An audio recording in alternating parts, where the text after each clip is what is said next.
Good evening, ladies and gentlemen, and welcome to this Los Angeles World Affairs Council on Town Hall webinar with our esteemed Dr. Dan Schnur's Political Report. We are delighted to see all of you here. I'm Richard Downey, the President and CEO of the Los Angeles World Affairs Council on Town Hall, and it's really a pleasure to have all of you join us tonight.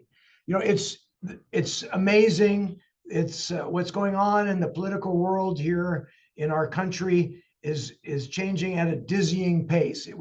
It's been that way since the last Dan Schnur Political Report, and it's continued that way. But with the departure of President Biden as a candidate, with Kamala Harris now being the presumptive candidate for the Democratic Party, she's just chosen her vice presidential candidate, Tim Walz, the governor of Minnesota, and the Republicans seem to be jockeying for how to respond to all of this. So it's a complicated, fast-moving situation, and we are so glad that we have Dan Schnur here to help us sort through all this and understand it in a practical and understandable way. It is great to have you here tonight. We want you all to be participating in terms of questions. So if you can do that anytime during the broadcast, you can go down the bottom of your screen and you'll see the Q&A button, and you can write in your question at that time. And by the way, many of you remember Rachel Kendrine, who is back with us tonight. She's actually in Virginia, but we're glad to have her back tonight to be helping to moderate this session for Dan. And a couple other things. Got a lot of people, I think new people on the webinar here tonight. It would really help us a lot if you could become a member, if you're not one. And by the way, if you are a member, there's a special members only section after we finish this Dan Schnur Political Report, where you can really, in a smaller group, talk to Dan directly. And I think that's something that you would all appreciate. But it would help us out enormously if you could join the Los Angeles World Affairs Council as a member. And it's easy to do. If you go into the chat, there'll be a link there where you can do that. And one last thing, if you like the Dan Schnur Political Report, which we all do, if you or your business would be willing to sponsor this report, we would be enormously in your debt. And we would be happy to make sure that we publish your logo on all of our marketing materials, everything we do, or if there are ways that would be helpful and useful for you or your business to be able to advertise that you are a sponsor, we would be delighted to help you customize those benefits. But there are benefits, we'd be willing to do that. So if you are interested in you personally sponsoring, or if your business sponsoring this political report with Dan, please contact us. Again, in the chat, you can do that. We'd be delighted to do that. But now I know you're all anxious to get to Dan and to see what Dan has to say about the political situation. So let me pass it over to our main man, Dr. Dan Schnur. Dan, please. Thank you. Richard, thank you very much for the kind introduction and for the promotion. For the record, I'm not a doctor. I'm just a guy, but we've been doing these webinars now for almost 4.5 years. And I know many of you have been with us from the very early days of the pandemic. And Richard makes a really good point, which is, yeah, every election year is unique for all sorts of reasons. But this really has been an extraordinary stretch for us. And the reason we added an extra webinar this month, our regularly scheduled August webinar is going to take place in a couple weeks on Monday the 19th, the first night of the Democratic Convention. But Richard and I talked and decided that because there'd been so much that's happened over the last several weeks since we were last together, that rather than waiting another couple weeks before we talked about all of this, it was worth adding an additional session. And we're gratified to see how many of you have signed up to join us. It's hard to believe that the last time we met, if you remember, it was on the final night of the Republican National Convention. So the last time we held one of these conversations, Donald Trump had not yet delivered his acceptance speech to the Republican National Convention. And as Richard said, quite a bit has happened since then, not just historic changes, given Biden's decision to step down in an unprecedented manner, in the extremely rapid pace with which the Democratic Party has come together behind Kamala Harris. But think about the speed of this. 17 days ago today, Joe Biden was still the Democratic nominee for president of the United States. So in 2.5 weeks, everything he talked about has occurred, and we'll try to dig through as much of it as we can tonight. And then, of course, again, we'll be back in just a couple of weeks, a little bit less, to continue the conversation once the Democratic convention is underway. Also, as Richard said, I'm thrilled to welcome back my friend and former colleague, Rachel Kenderdine, who's agreed to step in tonight and work with me on tonight's webinar. And so Rachel will be eager to have you with us this evening. Now, let's start. Rachel, there she is. Rachel, great to have you back. It's like we never parted ways. Great to be here. So we do have a lot to cover, and we don't have a lot of time. So let's get right to it. And what we're going to do is we're going to start, of course, with the historic decision by Joe Biden. Some have pointed out, of course, that Lyndon Johnson in 1968 made a similar decision not to seek re-election. But it's worth remembering that LBJ made that decision and made that announcement in March of an election year. So there were still some competitive primaries that took place and months of political and campaign activity before his vice president, Hubert Humphrey, officially became the nominee of the Democratic Party. Obviously, the circumstances here are much different and much more accelerated. There's a lot of speculation about why Biden made the decision to step aside. There's a lot of decision about the timing of that decision. And there's a lot of speculation about to the degree that Biden's ultimate decision to step aside was the result of external pressure, as opposed to a decision he came to himself. You may remember that in the few days after the debate, when the Democratic Party was beginning its public argument about whether Biden should remain as the nominee or not, Biden made it very clear that he would not step down except under extraordinary circumstances. And a few weeks later, what happened, as we now know, is that both of the Democratic congressional leaders, both Senate Majority Leader Chuck Schumer and House Democratic Leader Hakeem Jeffries, had both gone to Biden privately to let him know how dissatisfied and how unhappy and how frantic the members of their caucuses were.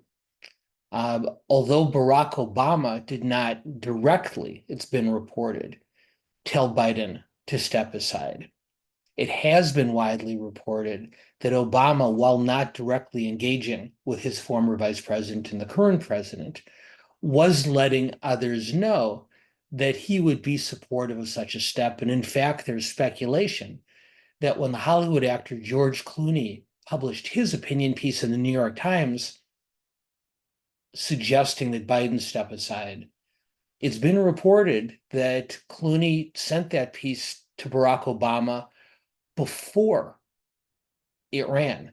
And Obama then either chose not to try to convince Clooney not to post that opinion piece or was unable to convince him.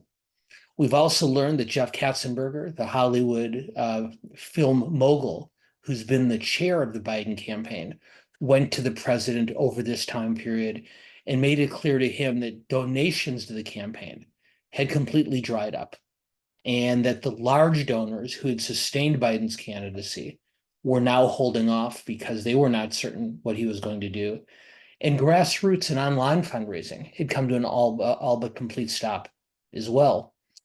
The Obama piece is really interesting in this, because Barack Obama is, of course, the most popular politician in America today, and even more popular among Democrats. And of course, he and Biden had a very singular relationship throughout the 8 years that they worked together. But what many of you may have read as well is that in 2016, more accurately in 2015, as Obama prepared to leave office, Biden was really struggling with the decision on whether he should run or not. Some of you may remember that, sadly, tragically, his son Beau was in the process, had a fatal disease, was in the process of passing away from that. And Biden, in an almost a heart-wrenching manner, was struggling both with the loss of his son and the critically important decision about whether to seek the presidency. President Obama discouraged Biden from running and instead suggested that it was Hillary Clinton's time and that she would make history as the first female president. Biden never forgot that, and their relationship never really recovered. So Obama was not in a position, as Biden struggled with his decision, to weigh in forcefully. And so what we now know is that more than anyone, the person to whom this responsibility fell was the former House Speaker, Nancy Pelosi.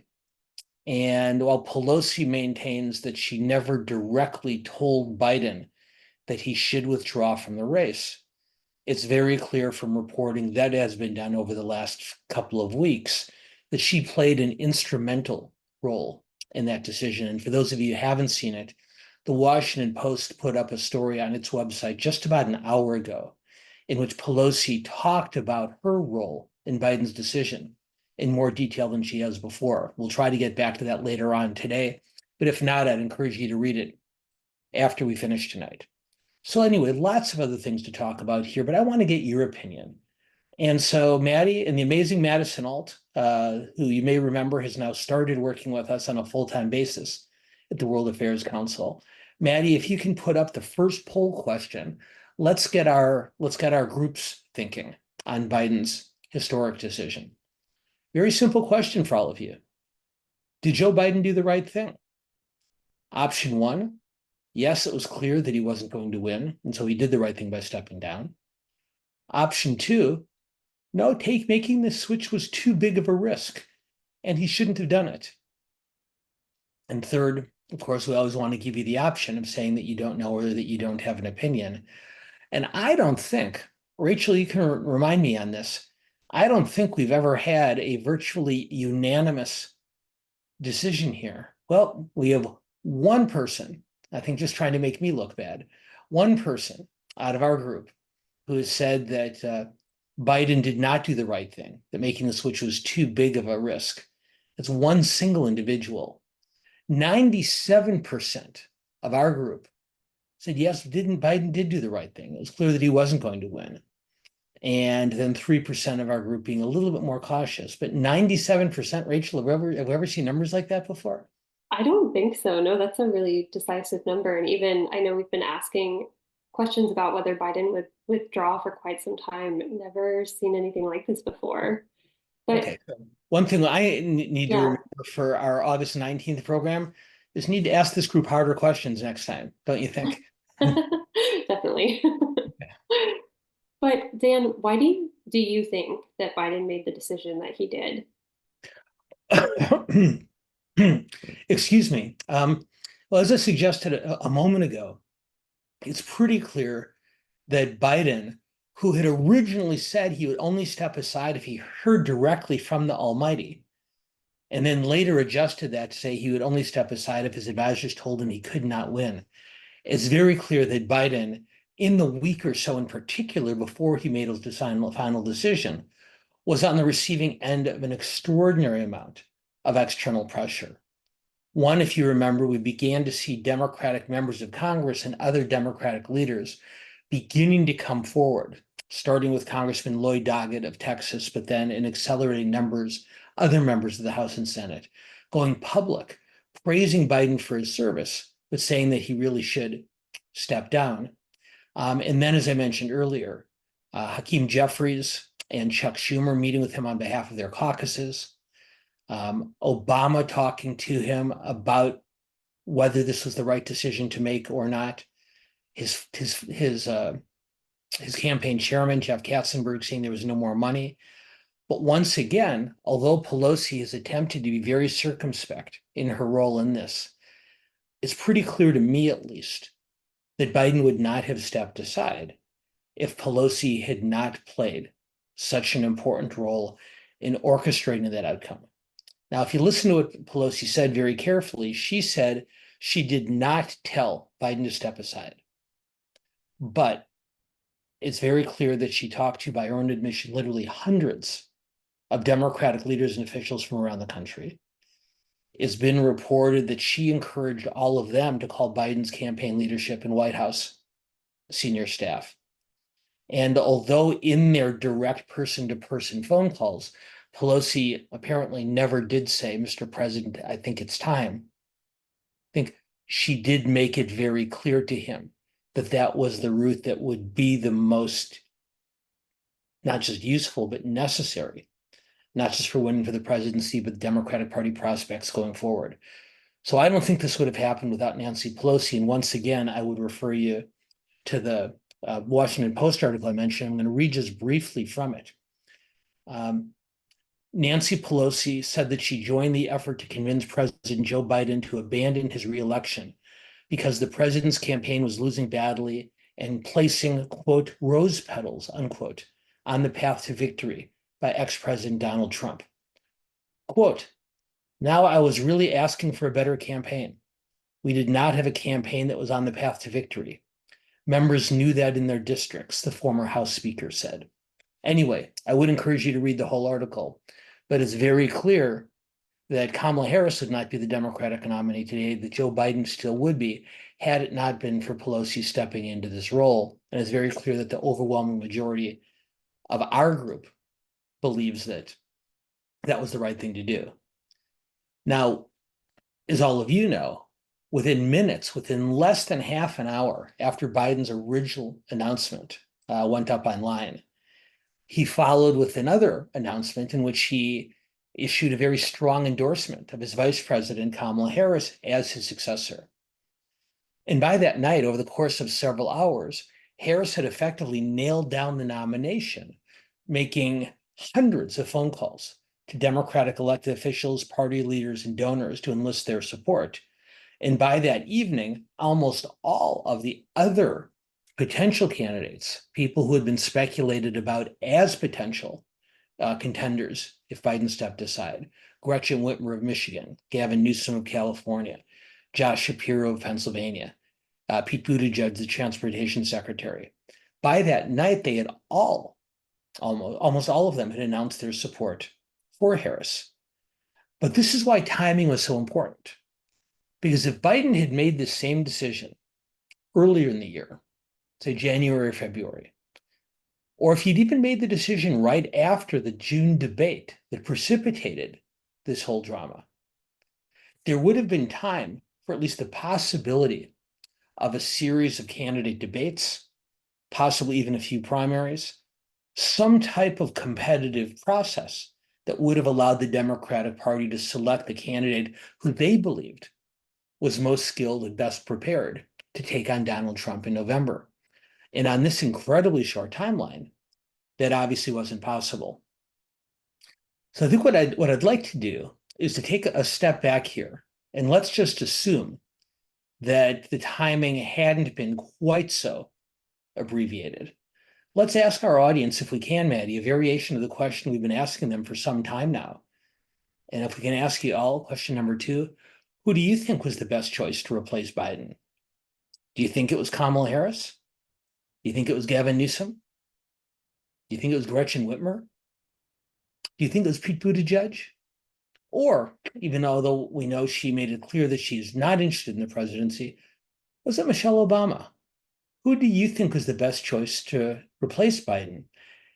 And Rachel, this is very instructive, because when we've asked this question in the past, Harris has run about even with other Democrats, including Gavin Newsom, who, oh my goodness, is sitting at 4%. Let's not tell the governor's office that. But look at how our group, and as we've talked about many times before, while our group does have a fairly wide ideological range, the bulk of our members do lean left. And it does appear like our group, like the overall Democratic Party, has coalesced behind Kamala Harris. More than half of our group, far larger number than we've ever seen when we've asked this question in the past, believe that Harris is the best choice. Gretchen Whitmer gets 24%, which is still pretty impressive. And the others, Newsom, Buttigieg, and Michelle Obama, all get less than 10%. So very interesting shift in opinion. Now that Harris has become the nominee, and it's interesting to speculate on whether that's because the party is coming together behind its nominee, or is a reaction to Harris's performance on the campaign trail in the first 17 days of her candidacy. Well, I guess we won't know the answer to that one. Yeah, really interesting results. You're right. That's again the most decisive we've seen for Kamala, I think, ever. But Dan, who do you think was the Democrats' best choice of nominee out of those options or others? Well, I have to admit, I don't know the answer to that. And that to me is why some kind of competitive process, even a much shorter one after Biden's announcement, might have been of some benefit. And this is something that Pelosi suggested too, even after Biden made his announcement and even after Harris made hers. I do believe that some type of competitive process, whether there was time for primaries is an open question, even a couple of candidate debates, speeches to the Democratic convention, I believe that giving several potential nominees the chance to demonstrate their abilities to the party and particularly to the delegates, I think would have been helpful. Because right now, loyal Democrats are hoping that Harris is the best candidate. But the truth is we don't know. And there's no way to know yet. And that's a big risk. Whereas watching her on stage with a few other candidates in debate, watch her and the others interacting with the delegates at the Democratic Convention in Chicago, it still wouldn't provide certainty. It would provide a greater level of guidance for the delegates in the party before moving forward. So Kamala Harris may end up being the right choice. Ask me again in 91 days, and I'll give you an authoritative answer once the election is over. But for right now, I think her choice, and this is not a criticism, because I think there is a rationale the Democrats went in this direction. We can talk more about this as we go forward today. But I do think the Democrats are taking a tremendous risk by making her the nominee without some kind of competition by which to judge her. Now, this gets us to the question of Harris's own running mate. And our timing has worked out pretty nicely on this because it's been barely one day since Harris announced, as Richard mentioned earlier, since Harris announced Minnesota Governor Tim Walz as her selection to be her running mate and potential vice president. Of course, there was tremendous speculation about several other Democrats. I believe there were 6 finalists, including Walz, including Governor Shapiro of Pennsylvania and Senator Kelly from Arizona, who are the 3 finalists. But Pete Buttigieg, the transportation secretary, J.B. Pritzker, the governor of Illinois, and Andy Brasher, the governor of Kentucky, were all reported to be finalists. Harris met on Sunday with Walz and Shapiro and Kelly. And it's reported that her meeting with Governor Shapiro in particular did not go particularly well, where she and Walz really hit it off and established a rapport almost immediately. The campaign believes that while Walz is almost certainly the most liberal of the 3, both Shapiro and Kelly, I would argue, are much more centrist. But while Walz is the most liberal of the 3, they clearly see in him the possibility of his being able to attract rural and small town voters in Rust Belt states to support her candidacy. It's important to remember the most critical partisan division in American politics today is between urban and rural America. Urban voters, those who live in large cities and the innermost surrounding suburbs, tend to vote overwhelmingly Democratic. Rural voters, those who live in small towns and less populated areas, vote equally overwhelmingly Republican. Walz comes from he grew up in a very small town in Nebraska, is a high school teacher and football coach in the small town of Mankato, Minnesota. And in his congressional races, at least, less in his campaign for governor, demonstrated an ability to win over these rural voters. That's obviously what the Harris campaign is hoping for from him over the next few months. we'll see going forward whether that or a more left-leaning ideological footprint ends up being determinant. But a question for all of you. I briefly went over the greatest strength and greatest potential weakness for Walz. But Maddie, if we can put up the third question, let's ask our group who they think would have been the best choice for a running mate for Kamala Harris. Do they agree that it would be Tim Walz?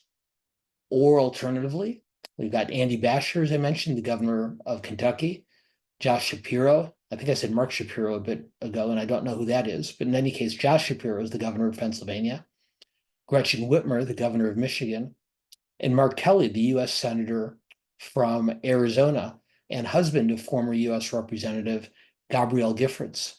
So on this, we've got a little bit more of a split. The votes are still coming in. It looks like they're beginning to finalize. And it appears that most of our, not a majority, but a plurality of our group does agree that Walz was the right pick, 36%. But that's a relatively small margin over Josh Shapiro at 29%, Mark Kelly at 27%.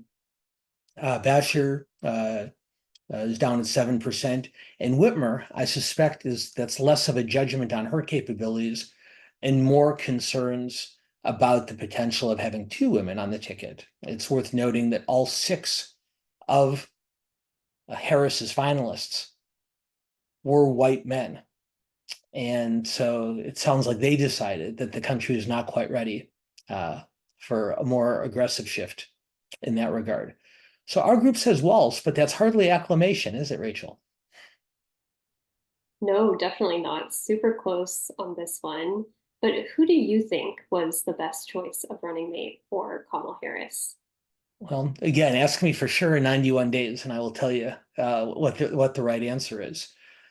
But I would say that the selection of Walz was a big risk by the Harris campaign. And I understand their thinking, and I alluded to this earlier when I was talking about the lack of a competitive process for the selection of Harris.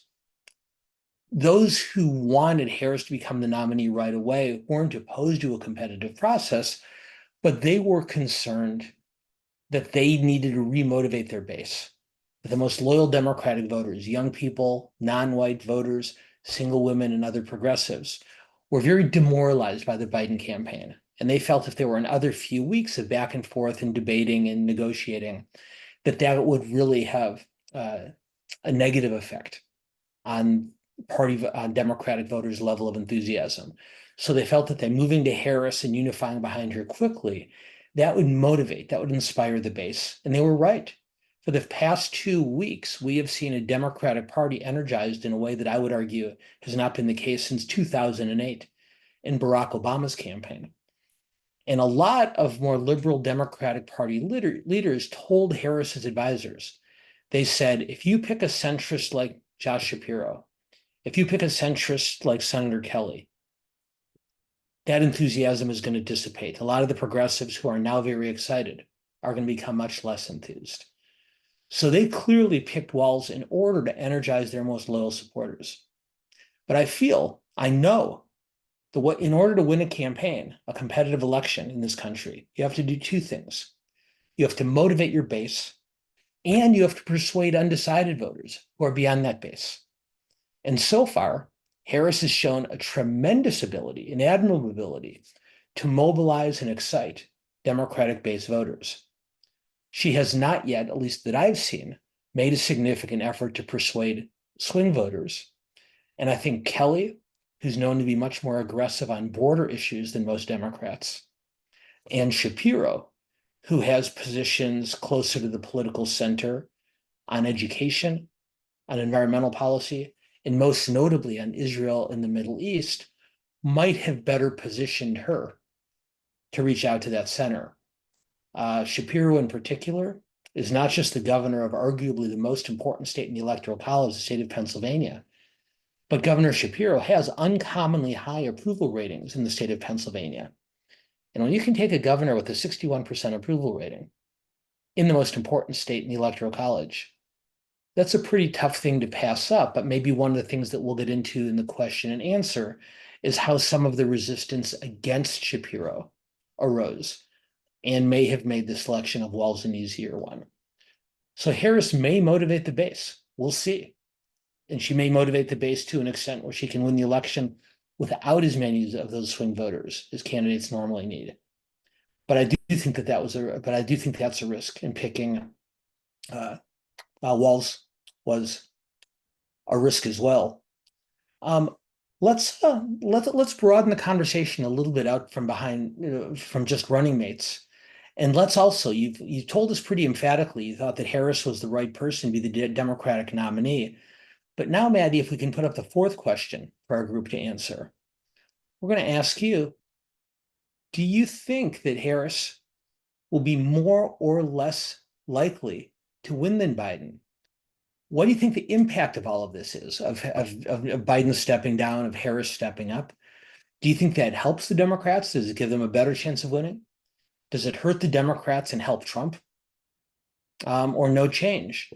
And once again, Rachel, we really have to ask harder questions next time. 96% here, the numbers are still coming in. So now we're at roughly 96% believe that Harris is more likely to win than Biden.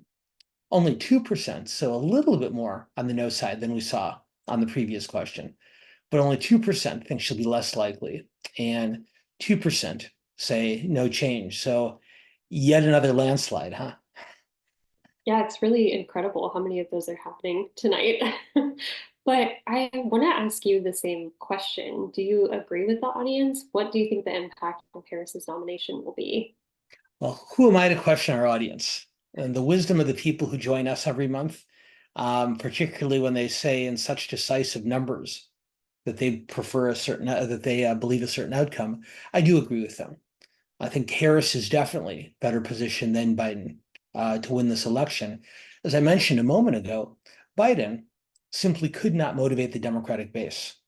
And he was actually doing all right with swing voters. He was doing pretty well with those undecided voters in Pennsylvania and Michigan and Wisconsin who helped him beat Trump in 2020 and who were instrumental to Trump's victory over Hillary Clinton in 2016. So he was doing okay with those swing voters. But the Democratic base was profoundly unmotivated. Young people, again, non-white voters, single women, and other progressives, some of them were crossing over and voting for Trump, but more of them were just not simply enthusiastic enough to go vote. And Harris, over the last 2.5 weeks, does have them motivated. And we've already seen polling that not only shows the race pretty much dead even at this point, but the reason Harris has made up that ground is because of increased enthusiasm and increased excitement among those core Democratic groups that I've mentioned. Now, again, this is still a risk because there was not a competitive process. We've seen Harris at her best over the last 2.5 weeks. And it's pretty rare that a candidate stays at their best for 3 months nonstop, but she has 91 difficult days ahead of her. She has spoken to friendly audiences. She has not done any news conferences or even any media interviews. So there will be difficult days ahead of her. She may end up being the Democrats' best choice. And if we see the best version of Harris for the next 90 days, like we have for the next 17, the best version of Harris can win. What we're going to see now is whether that's the version that the American people see over the next 3 months. So Harris certainly has a higher ceiling than Biden, but that doesn't guarantee an outcome by any means. So let's take a look at the race more broadly as it now stands. How should the Republicans adjust their strategy in response to Harris being chosen as the nominee? Well, this is something that the Republicans have really been scrambling on, and at some occasions even flailing. They've been preparing to run against Joe Biden for a long time now. And you hear Donald Trump expressing his frustration because he knew how to run against Joe Biden. And this is a much different kind of race, and I don't think they have yet figured out how to do it. In the first few days, they tried a number of different lines of attack. They criticized her for covering up Biden's health and age issues. They criticized her for being part of a non-democratic process. Some Republicans criticized her as a quote unquote DEI hire, diversity, equity, inclusion, suggesting that her race and her gender are the reasons that she was the nominee, not her qualifications. But after the first several days, the Trump campaign leadership, Trump's top advisors, and the Republican congressional leadership seemed to decide that the most effective approach on Harris was to criticize not her biography, but criticize her on policy grounds. And they believe that criticizing her for being too liberal on issues like crime and immigration, for being too close to Biden on issues like inflation and energy, that would be the most beneficial tack to take. Well, we all either saw Donald Trump's interview at the National Association of Black Journalists last week, or we read about it. And he chose to go after her very personally and very viscerally, suggesting that, in fact, her racial identity was not accurate. So Republicans are gradually coming to a conclusion on how best to go after Harris after having been so well prepared on how to best confront Biden. But it's not yet clear whether the Republican Party nominee is willing or able to follow their party's strategy. So let's ask our audience, let's ask our group one more question, Maddie, if we can. So many Republicans now have zeroed in on questions like crime and immigration and inflation. Trump is a notable outlier who hasn't. So more broadly, not just on Trump, but more broadly, how would you assess the Republican response to Harris so far over the last 2.5 weeks? Do you think that their response has been very effective, somewhat effective, somewhat ineffective, very ineffective, or it hasn't made any difference? And we don't see a lot of very effectives, and we don't see a lot of no differences. Our overwhelming sentiment, 90% of our respondents believe that the Republicans have been ineffective in responding to Harris. 58% say very, and 32% say somewhat ineffective. But 90% believe that Republicans have been ineffective. Only 5% say somewhat effective, and no difference in very effective, even less than that. I would say this before we go to questions from all of you. And as I think all of you know by now, my favorite part of the program is when I stop monopolizing and we begin to respond to your questions and observations. Well, I don't disagree with our group's assessment of the Republican response, but almost definitionally, it is a premature assessment. Now, that's my fault, not yours. I asked you the question prematurely. It's only been 17 days in. So we really don't know yet whether a focused policy-based line of criticism against Harris can be effective or not.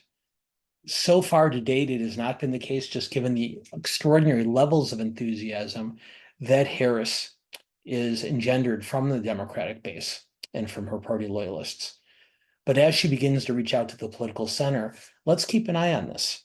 Let's see if Republicans are able to mount an effective criticism on policy grounds. And let's see if Trump goes along with the strategy that his party and his advisors have set out that he has not yet followed. So with that, Maddie, I know we have all sorts of questions. Rachel, again, thank you for stepping in to help us with this. So where should we get started? So our first question comes from an audience member who wants to know, is it possible a Republican-dominated election board will refuse to certify the election and keep all election results on hold? It is entirely possible that a Republican election board could make that decision. And we saw a lot of this in 2020, this type of debate. But what we saw not only in the 2020 campaign, but in the 3.5 years since, is that none of those efforts succeeded. And ultimately, they were overturned either by not just Democratic colleagues, but Democrats and Republicans together certifying the results of the election. And more often, overturned by court rulings. So I think it's important to remember that while these commissions do have some authority, it's not unilateral. And between local and county election officials, state legislators, state and federal courts, there's a lot of moving parts here and there's a lot of voices here. So even if you do find instances of those who would want to push for their party's candidate to win, even if the votes show differently, what we've seen over the last 3.5 years is how difficult it is to broaden the base of support for that kind of effort. At least to date, that didn't happen in 2020. It doesn't mean it can't happen in 2024. But given what we've seen since the last presidential election, and given how better prepared, I would argue, the election infrastructure is heading into this election than they were 4 years ago, I think it's fairly unlikely. So our next question, we've gotten tons of questions from the audience about this. Did Shapiro's stance on Israel impact Harris's choice in vice president? And were there other issues that possibly caused her not to pick him? I assumed that this question was going to come up, and it's the reason I didn't go into it in more detail in the first half an hour. But I believe very strongly that Shapiro's position on Israel and his Jewish faith were a contributing factor to the arguments against him. Now, let's be clear. That wasn't the only argument being made against Shapiro's selection. Governor Shapiro is a supporter of school vouchers, of using taxpayer funding to allow children from underprivileged circumstances to attend private or parochial school. That's an issue position that's almost always associated with conservative Republicans, but Shapiro does support that concept. Shapiro also in Pennsylvania, a state that very heavily relies on traditional fuel sources, does include fracking as part of his comprehensive energy policy in his state. So you had teachers' unions, you had environmentalists who were upset with him for other reasons. But the most vocal and the angriest criticisms of him came at him from his position on Israel. And while as I think many of you know, while I am Jewish, I try not to be hypersensitive on these questions, that while any number of potential running mates had been just as strong in their support of Israel since last October and before, Shapiro was the only one who faced criticism that was so harsh. I don't believe that Kamala Harris ruled him out for that reason, but I think she and her advisors were cognizant of the need for an energized Democratic Party base. And as I said earlier, they were hearing from a lot of progressive voices in the party in organized labor and elsewhere that picking Shapiro or picking Kelly would, and to a large degree, deflate those enthusiastic progressive Democrats. And I think they believed that they simply couldn't afford a centrist, not just Shapiro, but Kelly either, that they needed to pick someone from the party's left in order to keep that energy going. So our next question, we're also getting a lot of questions about this. Do you think that Kamala Harris should debate former President Trump? If so, Trump has said he'll only debate Harris on Fox TV, and should Harris have to concede on this point? They should debate at least once, if not more. I think it's unlikely that there'd be more than one debate at this point, but they should debate. And I think, not taking sides here, I think they would both benefit from it. Harris needs to be seen in a less controlled setting so that in addition to motivating the Democratic base, so she can reach out to swing voters. And I think a debate stage would give her that opportunity. And from Trump's perspective, I think he would benefit from that debate as well. He originally began to shy away from it. I think he was nervous because at this stage in their careers, Harris is a much more forceful presence than Biden was. So originally, it looked like Trump was trying to find a way out of it. Then he suggested just last weekend the idea of a Fox debate instead of one on ABC News. As of today, Trump is backing down even a little bit from that. He's letting it be known that his preference would be a debate on Fox, but he's not saying that as absolutely as he did even a few days ago, which suggests to me that he, Trump, has decided that a debate would be in his interest, and the kind of brinkmanship he was practicing last week might not be as effective. Predicting Donald Trump is not something I'm willing to do, so I have no idea whether there will be a debate, but it is worth watching the way his thinking on this has changed over the last 17 days from I don't want there to be a debate to I'll only debate around Fox to well, there probably will be a debate. We don't know where this ends up, but I think that reflects his changing thinking on the benefits of being on a debate stage with her. You touched on this next question earlier, but this audience member asked, did the delay in Biden's announcement hurt the Republicans because their whole campaign was focused on running against Biden?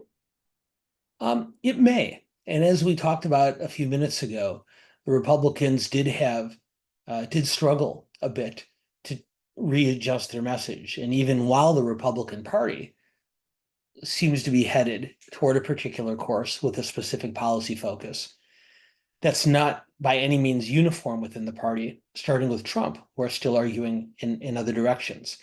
So that may have been to some benefit to Harris, that it has given the Republicans less time to adjust.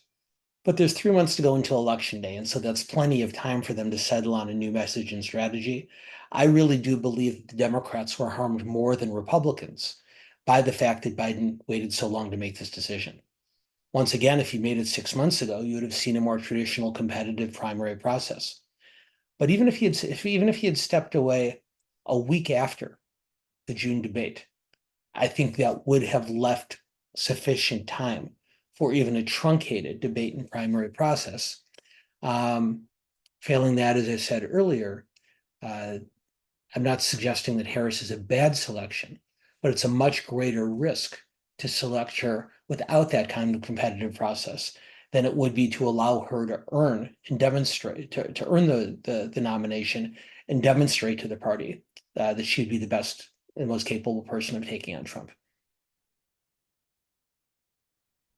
Our next question is really interesting. Will Biden be able to achieve more of his campaign promises now that he is not concerned with running for re-election? Boy, it is a great question. It's a really interesting question. Now, most of you, because you follow politics, you're familiar with the term lame duck.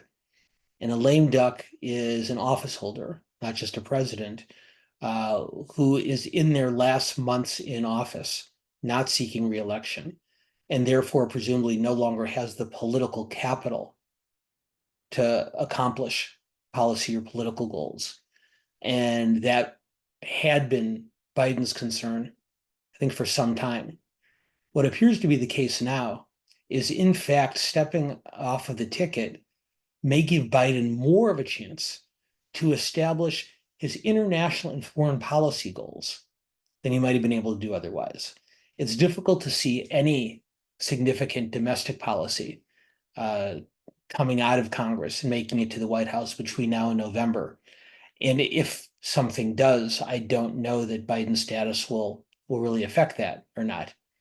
But where Biden could make a difference, not on domestic policy, but on the international front, particularly in Gaza, particularly in Ukraine, I think there might be opportunities for a president who's not seen through a purely partisan prism to make more progress on the world stage. So we don't know this for sure, but I think if it does happen, it's much more likely to occur internationally than on domestic policy.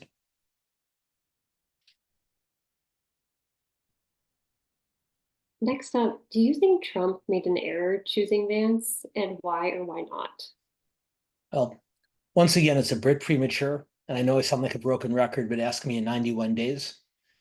But after a few weeks as the running mate, I think Vance has almost certainly caused more problems for the Trump campaign than he's added in benefit.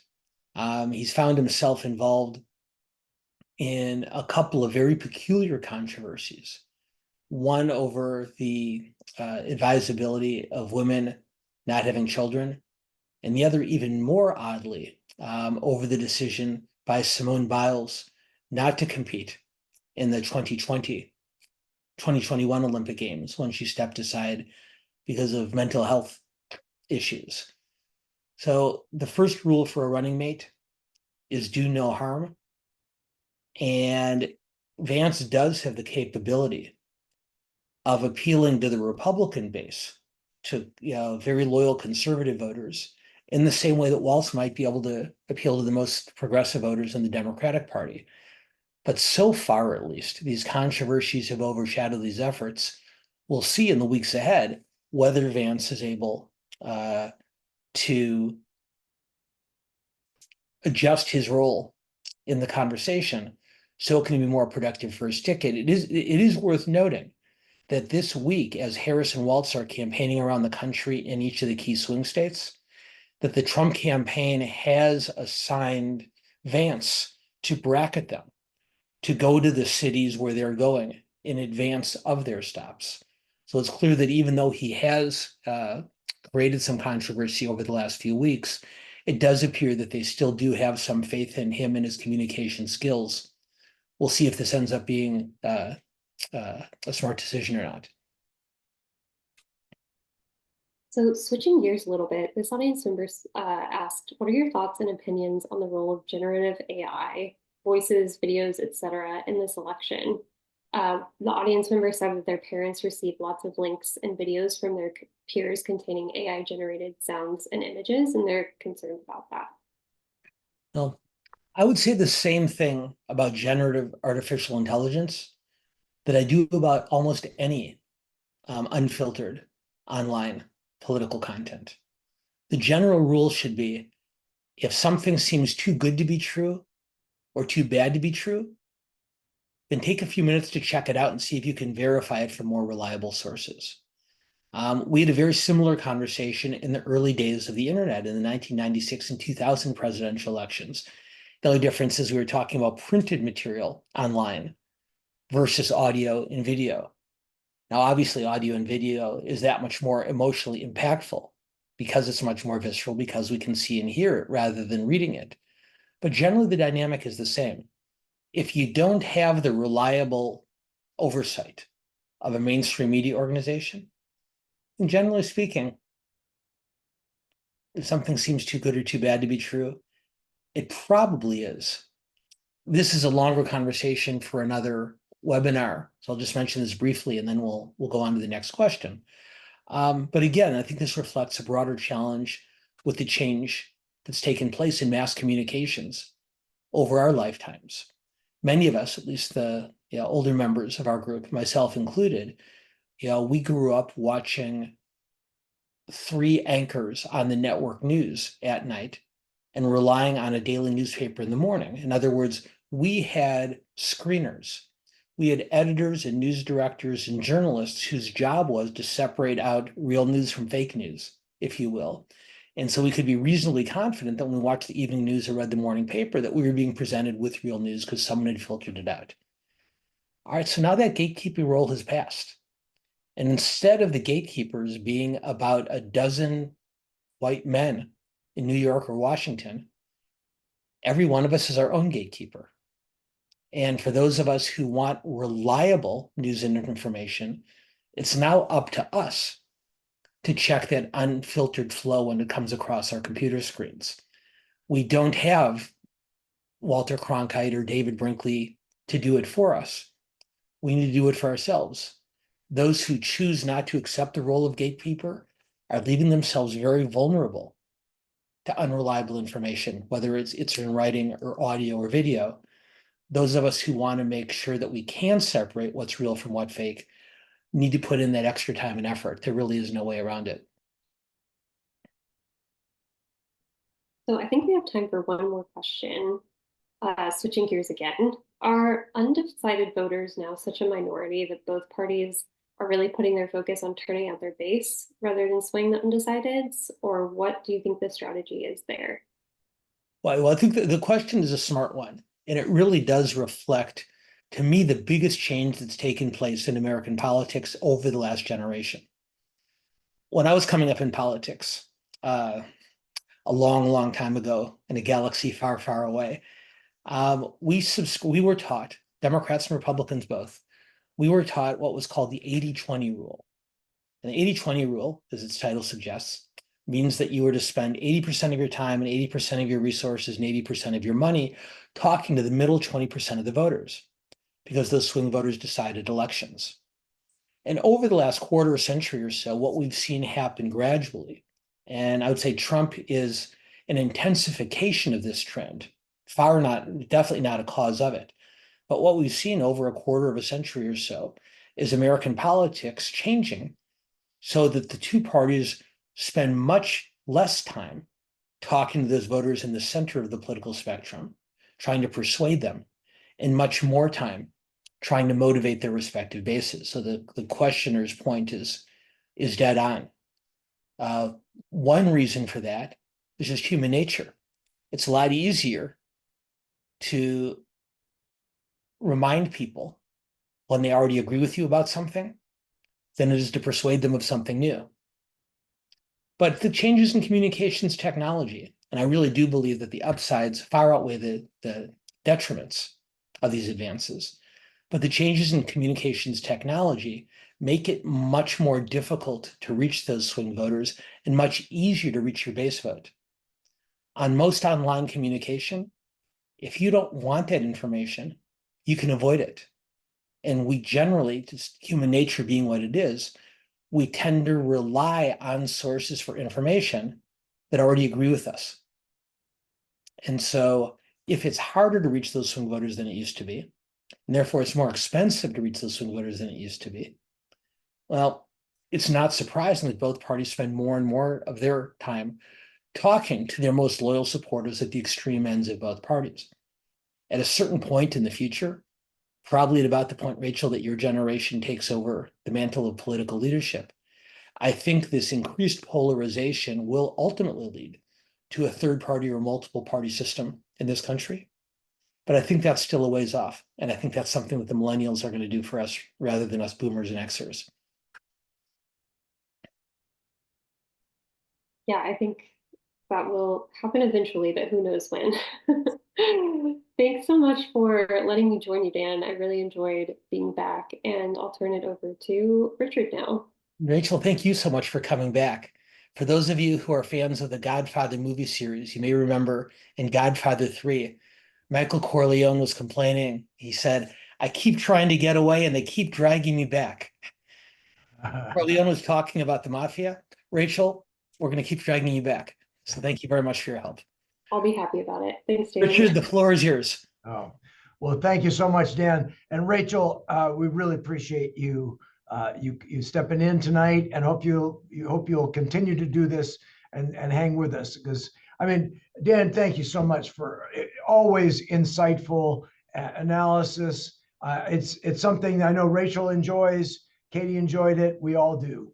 And I for one am really appreciative of what you do, and I thank you for helping guide us through this very difficult, complex situation we're living through right now, in terms of just understanding the issues and the actors, and it's very, very helpful. So I know on behalf of all of our audience, thank you for doing that. Well, and I hope it comes through on screen, but I hope you all know how much I enjoy this. So thank you all for being here with us each week. And let's also thank Madison Alt for the terrific work that she's been doing behind the scenes as she acclimates into her new role. We're really very grateful to you, Maddie. And you'll see a whole lot more of Madison Alt here as our new member, our new communications manager here, stepping in as we there she is waving there as we come forward. Well, the next event with Dan will be on the 19th of August. Unfortunately, I personally will not be there. By the way, we're the World Affairs Council, Los Angeles World Affairs Council, is doing a delegation to Panama. We have some other ones coming up. The next one's in February to Taiwan. So if you're interested, please join us. So these are unforgettable experiences that you just can't get on your own. So I hope you'll think about that. But speaking of members, as I mentioned earlier, please, if you're not a member, please join. You would really help us out, and we need it. We need the help right now. It's easy to do. It's quick. If you'll just go in the chat, you'll go to the link, follow that link, and you can join as a member. And when you're a member, you probably couldn't. There were a lot of questions tonight, by the way, if you didn't notice, and we couldn't get to most of them. But if you're a member, you can go into the members only session following this event and get your questions answered. So there's another. And everybody gets their questions answered in the members only Yes. session. So again, last point. It's as I mentioned earlier, if you or your business are willing to sponsor this broadcast, these future broadcasts, we would love to work with you to make sure we get your name and all the marketing materials to recognize what you do and what you've done in your sponsorship. So please contact us. We'd love that. Lastly, again, thanks one more time to Dan, but I want to thank all of you for joining us tonight for a really interesting discussion and very good questions. Very good questions. And if you're a member, you're going to stick by for the next session where you'll continue to get even more questions. So again, thanks to all of you. Thanks to Dan. Thanks, Rachel, and Madison, and all who helped tonight. You all have a good evening. Thank you. Thanks, everybody.